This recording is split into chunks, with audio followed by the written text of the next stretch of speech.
জিলহজের প্রথম 1 দিনের বিশেষ আমল। ইসলামের ইতিহাসে জিলহজ মাসের প্রথম 1 দিন বিশেষ গুরুত্বপূর্ণ। আল্লাহ তাআলা এই দিনগুলোর গুরুত্ব বোঝাতে কোরআনে এর নামে শপথ করেছেন। ইরশাদ হয়েছে, শপথ ফজর কালের এবং 1 রাতের। সূরা ফজর আয়াত 1-2।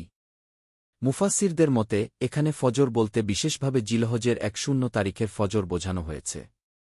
আর যে 1 রাতের শপথ করা হয়েছে তা হল জিলহজের প্রথম 1 রাত। 1 দিনের শ্রেষ্ঠত্বের কারণ। হজ ও কোরবানি, আরাফাহ দিবস এসব মিলিয়ে এই দিনগুলোর রয়েছে বিশেষ ফজিলত। ইবনে আব্বাস রাদিয়াল্লাহু আনহু থেকে বর্ণিত, তিনি বলেন, রাসূলুল্লাহ সাল্লাল্লাহু আলাইহি ওয়াসাল্লাম বলেছেন, এমন কোনো দিন নেই যে দিনসমূহের সৎকাজ আল্লাহ তাআলার নিকট জিলহজ মাসের এই 1 দিনের সৎকাজ অপেক্ষা বেশি প্রিয়। সাহাবারা বলেন, হে আল্লাহর রাসূল, আল্লাহ তাআলার পথে জিহাদ করাও কি এত প্রিয় নয়?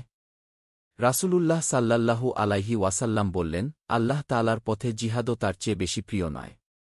তবে জানমাল নিয়ে যদি কোনো লোক আল্লাহ তাআলার পথে জিহাদে বের হয় এবং এ দুটির কোনোটিই নিয়ে যদি সে আর ফিরে আসতে না পারে তার কথা, অর্থাৎ সেই শহীদের মর্যাদা ভিন্ন।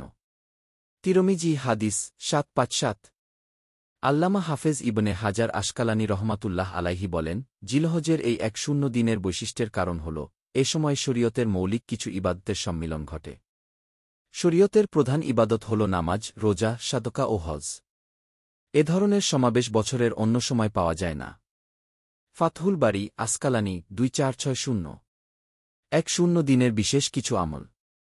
সামর্থ্যবানদের জন্য হজ ও কোরবানি ছাড়া এই মাসে আছে বিশেষ কিছু আমল, যার মাধ্যমে সে রাঙিয়ে নিতে পারে নিজের জীবন। যারা হজ আদায় করবে তারা নির্ধারিত স্থান থেকে হজের বিধানাবলী পূরণ করবে। এছাড়া অন্যরা এসব আমল বেশি বেশি করবে। বেশি পরিমাণে তাকবীর বলা। এই 1 দিনে বেশি পরিমাণে আল্লাহর জিকিরে নিজেকে ব্যতিব্যস্ত রাখা, বিশেষ করে তাকবীর বলা। আমাদের মাঝে এই আমলটি প্রায় ছুটে গেছে। তাই এই দিনগুলোতে তাকবীরের প্রতি গুরুত্বারোপ করা চাই। ইবনে ওমর ও আবু হুরায়রা রাদিয়াল্লাহু আনহু এর আমল ছিল, এই 1 দিন তাকবীর বলতে বলতে বাজারের দিকে যেতেন এবং তাদের তাকবীরের সঙ্গে অন্যরাও তাকবীর বলত। সহিহ বুখারী হাদিস 969। ইবনে আব্বাস রাদিয়াল্লাহু আনহু বর্ণনা করেন, রাসূলুল্লাহ সাল্লাল্লাহু আলাইহি ওয়াসাল্লাম ইরশাদ করেন, আল্লাহ তাআলার নিকট জিলহজের প্রথম দশকের আমলের চেয়ে বেশি প্রিয় আর কোনো আমল নেই। সুতরাং তোমরা এ সময় অধিক পরিমাণে তাকবীর, আল্লাহু আকবার, তাহলিল, লা ইলাহা ইল্লাল্লাহ এবং তাহমিদ, আলহামদুলিল্লাহ পাঠ করো। শুআবুল্লমান হাদিস 3758। রোজা রাখা। এই সময়ের গুরুত্বপূর্ণ একটি আমাল হচ্ছে জিলহজের প্রথম 9 দিন আল্লাহর জন্য রোজা রাখা। আহমদ ইবনে ইয়াহিয়া রহমাতুল্লাহ আলাইহি থেকে বর্ণিত, নবী সাল্লাল্লাহু আলাইহি ওয়াসাল্লাম এর কোন স্ত্রী থেকে বর্ণিত যে রাসূল সাল্লাল্লাহু আলাইহি ওয়াসাল্লাম জিলহজ মাসের 9 দিন, আশুরার দিন এবং প্রতি মাসের 3 দিন রোজা পালন করতেন।